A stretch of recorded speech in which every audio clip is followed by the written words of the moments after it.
Pondok Pesantren Wali Songo Ngabar terus membuktikan kemajuan peradabannya kepada dunia.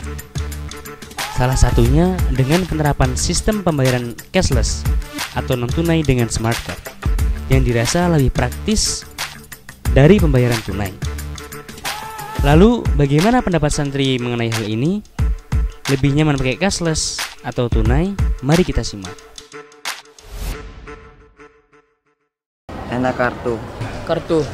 Cashless. Kayak kartu tadi. Benak cashless. Soalnya lebih gampang melihat nominal dari kita belanja, dari kita bisa melihat rinciannya berapa kita kehabisan saldonya. Karena lebih praktis, lebih aman, dan lebih hemat. Karena mudah, aman, tertib ketika memakainya. Lebih praktis, lebih praktis lah.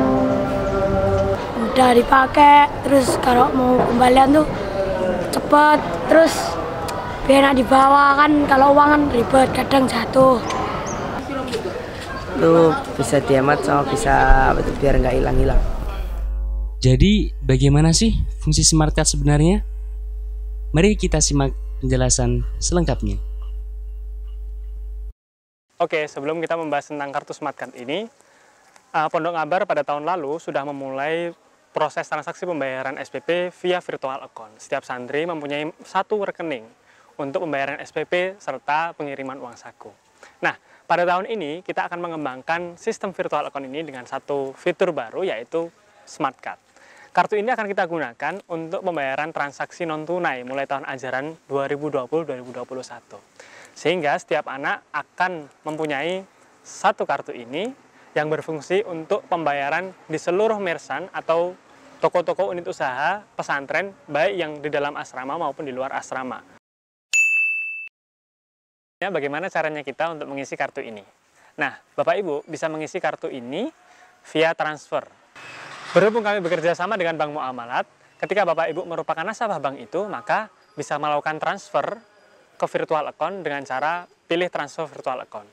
Namun ketika transfernya dari bank lain selain Muamalat, maka bisa memilih transfer bank lain, kemudian masukkan, pilih banknya dan masukkan nomor virtual account-nya.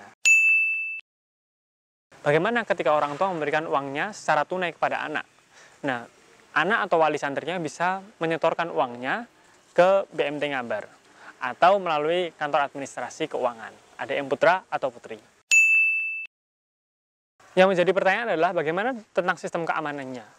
Bagaimana jika kartu ini hilang kemudian saldonya berkurang dan lain sebagainya? Nah, kartu ini memiliki dua sistem keamanan. Yang pertama adalah sistem keamanan pembatasan belanja harian. Nah, pembatasan belanja harian ini kita batasi dalam satu hari anak-anak maksimal berbelanja Rp30.000. Rp30.000 ini kita berlakukan untuk unit-unit usaha di dalam pesantren seperti Ngabar Mat Putra, Bistro Putra, Bistro Putri, dan Ngabar Mat Putri.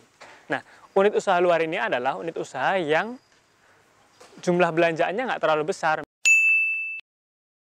Pertanyaan selanjutnya, bagaimana ketika anak-anak yang berbelanja item-item yang secara nominal besar, seperti buku, pakaian, kebutuhan bulanan, dan lain sebagainya. Nah, barang-barang itu nominalnya mungkin di atas 30.000. Seperti di NBC, di Ngabar Mat Putra ada beberapa item yang harganya di atas 30.000. Sehingga ada sistem pengamanan kedua, yaitu sistem pengamanan PIN atau password. Jadi setiap kartu memiliki password yang berbeda-beda. Ketika anak ini berbelanja di NBC misalnya, atau di food court di NBC, dia harus memasukkan PIN, karena ini masuk dalam kategori kantin luar, yaitu kantin yang nominal belanjanya itu besar, lebih dari Rp30.000, seperti itu. Kasus selanjutnya adalah bagaimana ketika kartu ini hilang. Nah, ketika hilang, anak-anak bisa segera melapor ke toko-toko terdekat.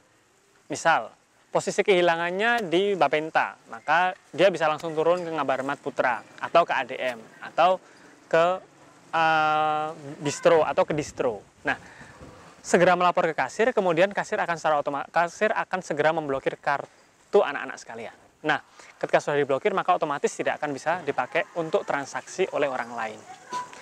Nah, ketika sudah hilang, maka kita tidak punya kartu lagi kan? Nah, yang langkah selanjutnya yang harus dilakukan adalah segera melapor ke ADM dan membeli kartu baru. Baik, itu saja review kita pada kali ini. Sampai jumpa di lain waktu. Assalamualaikum warahmatullahi wabarakatuh.